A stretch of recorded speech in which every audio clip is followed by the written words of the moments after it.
box of mementos. Glancing through the box of mementos, you spot a few hitherto unseen items lying near the surface of Gaichu's mess of knickknacks, a pair of chopsticks with stained tips, and a torn-out page from a book covered in Japanese writing. Chopsticks. The chopsticks are a simple affair, black lacquer, obviously cheap and mass-produced. Whatever reason Gaichu has for keeping them, it isn't their age or quality. Taking a closer look at the chopsticks, it becomes apparent that they have seen some rough use. The lacquer near the tips is chipped and flaking away, revealing the wood beneath. The wood itself is stained a dark brown and is encrusted with something. Why'd you keep these chopsticks? Gaichu bursts into unexpected laughter, almost dropping his sword as he doubles over. He manages to gasp out a sentence after a long moment. Oh my goodness, I'd forgotten those were in the box. He takes a few deep breaths, composing himself. They're just ordinary chopsticks. Raising his sword, Gaichu returns to his practice. Tell me, have you ever heard of Tetsuya Nakamura? Doesn't ring a bell. He was a member of Shiawase's upper management for many years, running most of Shiawase Envirotech's agricultural development. A very bright star in the corporate world. He died in 2052, and those chopsticks are what I killed him with. Chopsticks? Really? They were the closest thing to a weapon I had at hand. Nakamura took his security very seriously and employed several highly augmented bodyguards. It was only through several months of extensive planning that we were able to get near him at all. When faced with a challenge, one is often forced to improvise with what is at hand. We had studied Nakamura's schedule painstakingly, particularly his twice-monthly trips to Neo-Tokyo. In Osaka, Shiawase's presence would have made any attempt on his life functionally impossible. In Neo-Tokyo, though. In studying his movement patterns, we discovered that he would eat at a particular French restaurant in Ginza every second trip, at precisely 8:30 in the evening. Oh, it's kind of a bad idea to be too predictable. It seemed that he had a secret lover who lived in Roppongi, and he was visiting him during his business trips. Owing to this secrecy, he would give his bodyguards the night off when the two met. Oh, that's a liability. The restaurant in question was famous for its molecular gastronomy and the precision of their chefs, not to mention the view from the 38th floor. We managed to secure reservations near Nakamura's usual table, but only for two of us. It was decided that Sasaki and I would be the pair to kill Nakamura. Ishida and Aomori would wait one floor below, and Takagawa would keep watch from a nearby skyscraper. We carried small but high-powered pistols as well as tactical knives. We expected it to be easy. So what went wrong? As I rose to draw my pistol on Nakamura, his lover somehow knew what was happening. He shrieked bloody murder and burst into flames. We discovered after the fact that he was a very powerful mage, but we hadn't discovered this in our surveillance. Somehow he managed to throw a barrier over the two of them that deflected my bullets. When I pulled my knife, it had turned red hot and I was forced to drop it. A fire mage. Sasaki engaged him in a contest of wills. I am not sure how that kind of magic works, but could not shatter his barrier.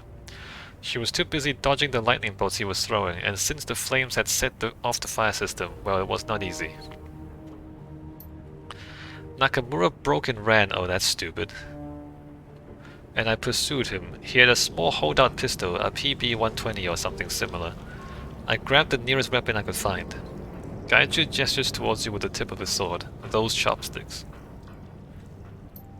I slid them up into his brainstem through the trachea. He died without making a sound. Not that I would have been able to hear it over the sound of Aomori's machine gun rattling away one floor below. Apparently the bodyguards were not truly given the night off and were still nearby. Up into his brainstem through the trachea? Through here? Really? Or is it through... Or is it through... Or is it... there? There? Chopsticks? Wooden chopsticks. I don't think that actually works, man. Wooden chopsticks? Up there? That doesn't make any sense. That doesn't make any sense. I mean, I don't know. What happened to Nakamura's lover? How did you get out? I don't care about his lover. How'd you get out? With the windows blown out, we fast roped down the side of the building and disappeared into the night. It was not the cleanest job, but it was very memorable. I still remember the smell, ozone and bechamel, mixing with the cordite and verviquois? That's a wine, right? Verviquois? It's French, right? Examine the page. The page is old, and the highly stylized calligraphy is handwritten. The style is so artistic, in fact, as to be functionally illegible to you. This page seems to be missing a book, Gaiju. Gaiju nods in agreement and steps forward to deliver a cross-cut to the air in front of him. Yes, but that page is all I wanted from the book. I took out, from the cloudless mountain, at moonlight on the sea, its islands so many rents in a sheet of ice. Oh, I look out, my bad. I look out from the cloudless mountain, at moonlight on the sea, its islands so many rents in a sheet of ice. Gaichu pivots on the ball of its heel, thrusting the tip of his sword into the darkness of the room. The poet Saigyo, he was a master of conveying a sense of solitude and emptiness. And I have always found that poem to echo what I feel inside myself. Are you the mountain or the islands? So often it feels as if I am contained within a ball of ice, floating through the void of this life, cold and solitary. The moments I can share with those who have truly mattered to me chip through that frost and let me scream out that I am not alone.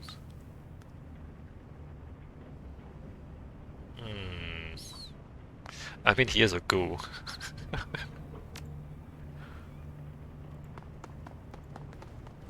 Don't have a lot of friends when you're a ghoul. Alright. Magic shop. What can I spend my $3,000 on? I don't have any defensive spells, do I? I have a tendency to go glass cannon a lot. I have healing. This is kind of healing. This thing drains health, right? Yeah, if a target is damaged by the spell, the caster gains 4 HP per round for 2 rounds. So I have like damage, damage, damage, and then healing, healing. I think I should get rid of this. Change that to something else. I do want AoE. I want a better version of the basic spell.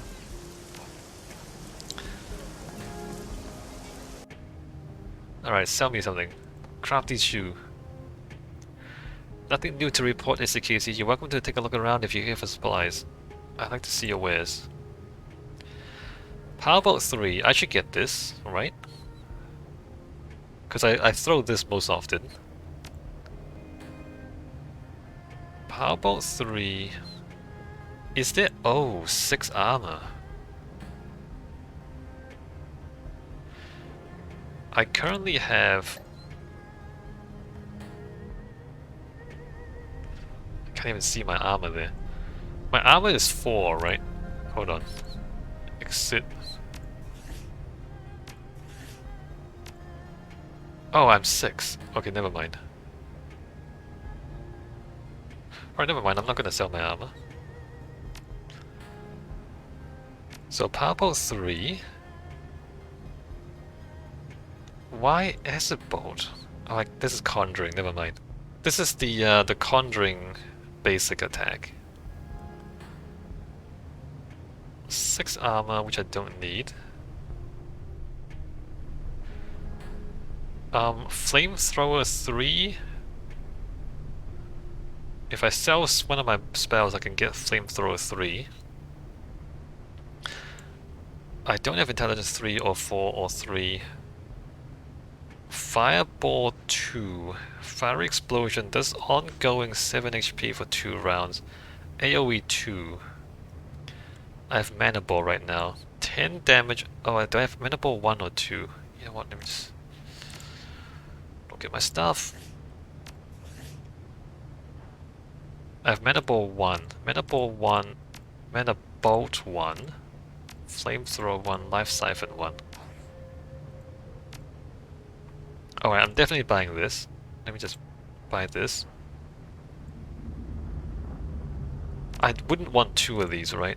Because it's got no cooldown, it's got infinite magic. So I can sell this. There's no point having 2 of them, right? See your wares. I can get a gun. Or if there's like a special gun, I guess. Let me sell this.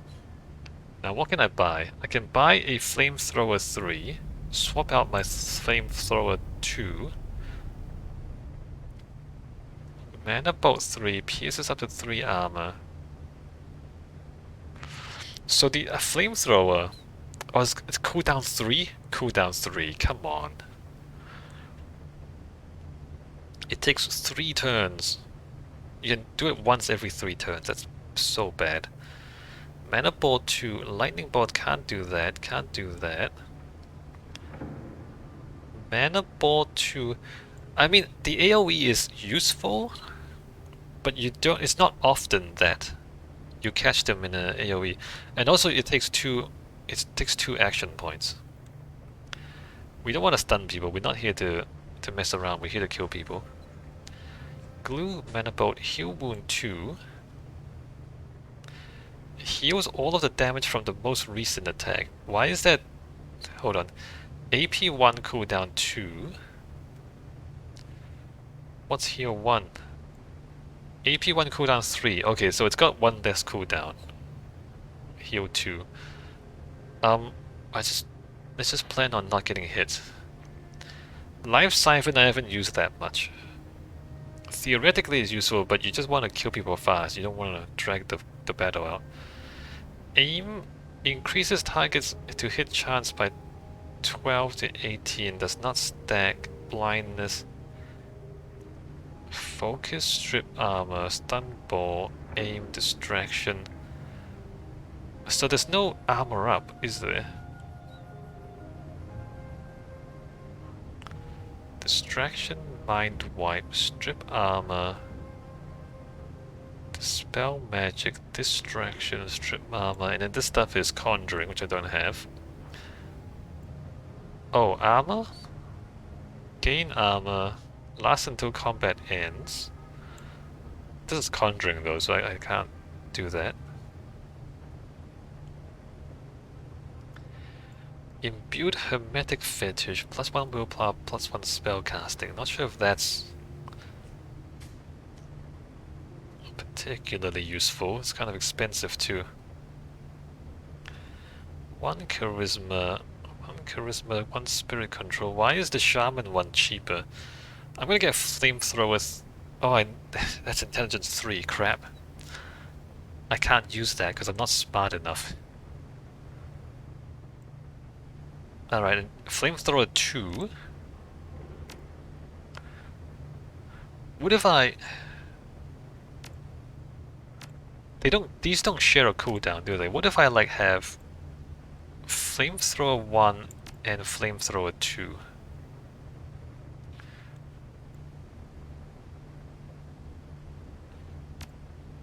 Armor piercing. Will I regret not having armor piercing? This is armor piercing. 20 damage is a lot of damage, right? Alright, and then I'm gonna sell... Well, it's only $100. Let me hold on to the $100. And exit. Alright, see you later.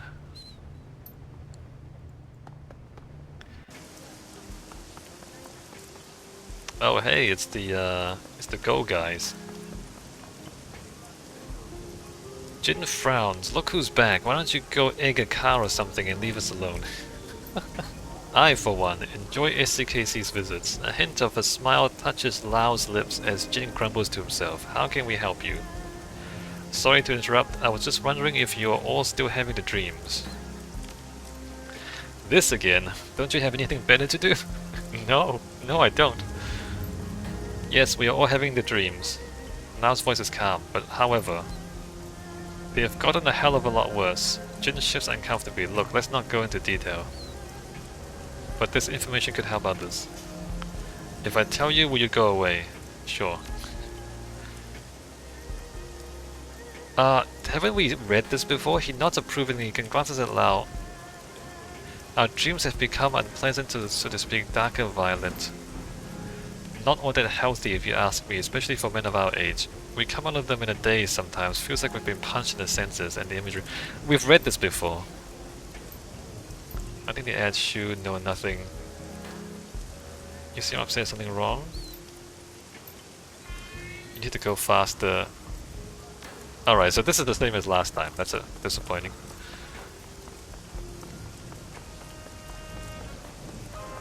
Reliable Matthew stands quietly in his drone lodge, arms hanging limply at his sides. He stares silently at the ground. This isn't the soft-spoken style of many Hong Kongers. He looks sad. He looks up briefly as you approach, but quickly looks back at the ground. Hey, SCKC. He mumbles his words softly. What's going on? You don't seem yourself. No, this is him. The other part is not himself. He was acting. Matthew mumbles something under his breath. After a moment, he looks up suddenly. Can you do me a favor, SCKC? I can't leave the lot right now. What's the favor? I was supposed to pick up my medicine this morning, but I overslept. Can you get it from Ambrose for me? 10-armed Ambrose, sure. Thanks. Alright. Let's go talk to Ambrose in a while.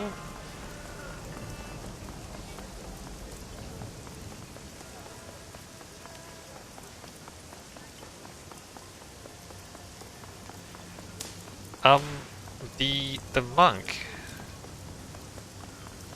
Spider Shen? The defense is a monk ability, right? Look, what I'm thinking is, because the dragon lines, you want to stand on the dragon lines to empower your spells, but the dragon lines are seldom in cover. So what I want is something that gives me magical cover. I think the monk has something that gives them magical cover. Leaning against the weapons table, Shen rests one hand atop a glass-covered case. Inside the case is a thin Chinese sword, a jian, with an ornate grip and blade etchings. A small label on the side of the case reads for White Ming. Ho there, SCKC. Come to find a blade or maybe some ginseng and peony root. How'd you know my name? I never told you. Everybody knows, man. You think all I do is sit on this boat and wait for you to show up? Come on, you're kindly Cheng's pet Shadowrunner. Your name's all over here. Sheng grins, gesturing at you. You stand out, man. That's a good thing. It means you're becoming somebody, not staying one of the forgettables. Shen stands, twisting left and right to a chorus of cracking vertebrae. So, what do you need today? What's with the sword? This little thing. Shen runs one hand over the glass top of the case, smiling fondly. This is a masterpiece. Crafted by my own hands, it's a gift for White Ming. He is being elevated to a red pole. 120 centimeters in length, 3.5 centimeters width at the base, tapering to 2.75 before the tip, half a centimeter in thickness. With a twining dragon motif along the fuller, and it lights on fire when the appointed owner holds it. Very nice. Shen's annoyance is as glass shards in the reply. Nice is a bouquet of orchids. Nice is a fine meal after a day.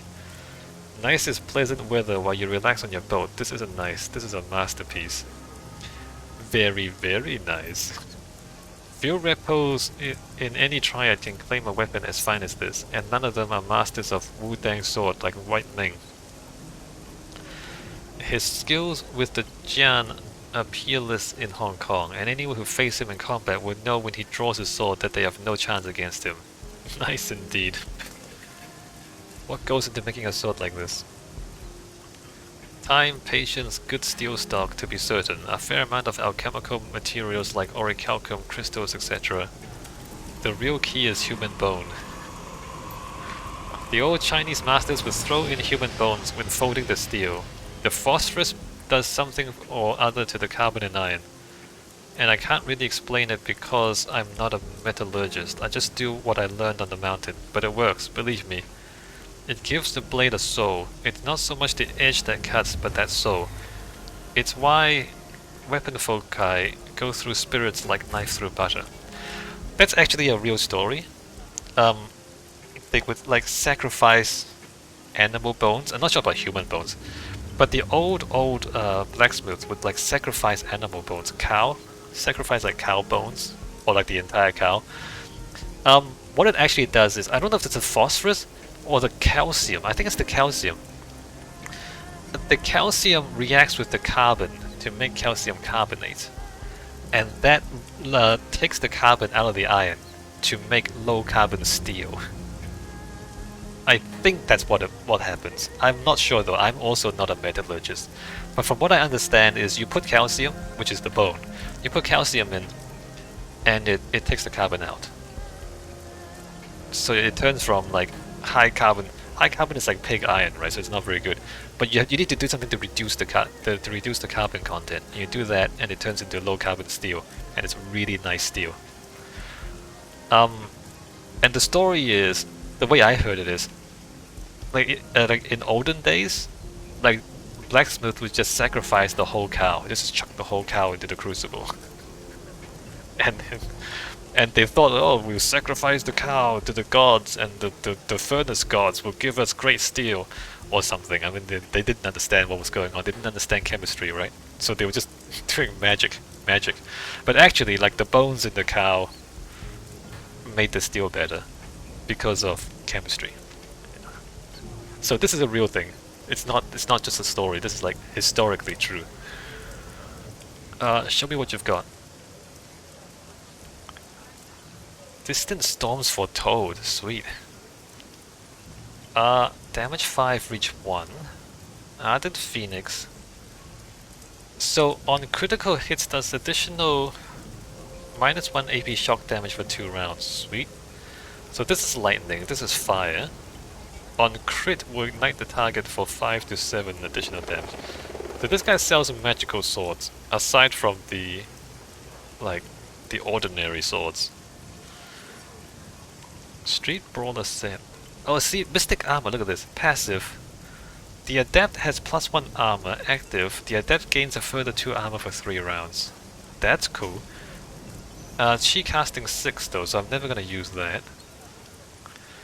Counter Strike. Quick Strike. Stride, Mana Fist, Nerve, Killing Hands, Partial Defense. Ah, here you go. The Adept gains a light cover bonus against incoming attacks for 4 rounds.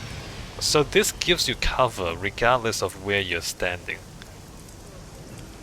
Oh, magic resistance. The Adept gains medium cover bonus to magic spells. Okay. So this is to magic spells, not to anything. I mean, yeah, no, like this gives you cover even when you're not in cover. Pretty useful for hand-to-hand fighters because, you know, they're running around, so they're not staying in cover. It'd be nice for me to have this too. When I'm standing on a dragon line and not in cover. But I need Chi casting 5, which I'm never gonna get. Unless I do get it. Willpower.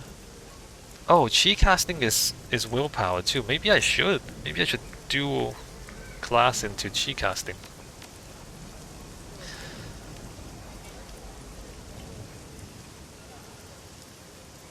Or is it 4? Is it Chi casting 4? Yeah, that's 10, right? 1 plus 2 plus 3 plus 4 is 10. But I don't...